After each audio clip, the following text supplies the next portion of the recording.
Hi everyone and welcome back to my YouTube channel. I am Vanji Arsenado, you're the only one Dagan Queen.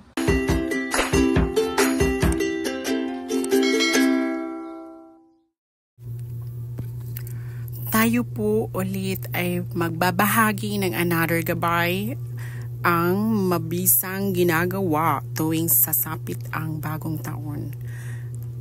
Tandaan, maaari po natin itong gawin bago lilipas ang bagong taon. So, maglagay tayo ng bigas. Dahil ang bigas ay simbolo ng kasaganahan. Diba? So, at lalagyan din natin ng 12 pieces na itlog. Kailangan raw yung itlog, hindi yung boiled egg. Ayan. Ilagay sa bigas sa gilid ng bowl. Ayan, ipapatong sa bigas.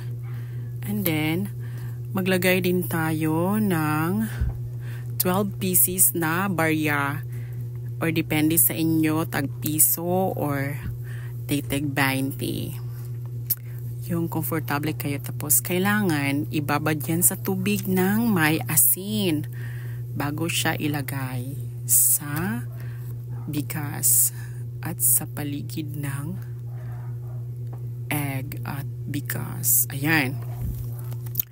Pagkatapos, wala tayong papel ngayon, so hindi muna siya lalagyan natin, no?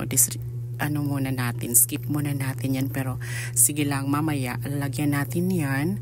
Tapos, alam nyo naman na ang papel ay simbolo ng wealthy, good luck, at financial stability. Ayan. So, lagyan din natin ng chocolates na Chinese yung dating. Ayan. Tapos, mamaya, sa paligid pa rin ng bigas. Ayan. Depende sa inyo kung saan kayo komportable yung disenyo, yung disenyo, design.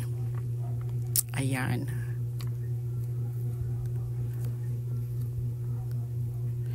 Tapos, lagyan natin ng angpaw. Ayan.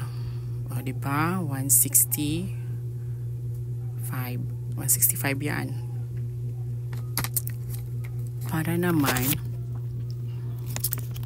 meron tayong pampaswerteng kwarta na papel na nakapasok sa angpaw.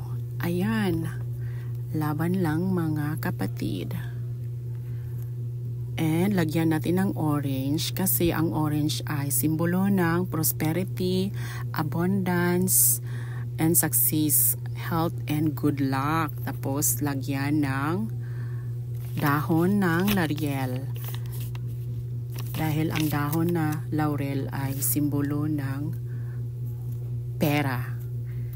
Kahit humiling ka sa kanya ng 10 pesos or 10 pirasong peso, bibigyan kanya ng maraming more than that pa. Ayan. Sa paligid yan ng itlog.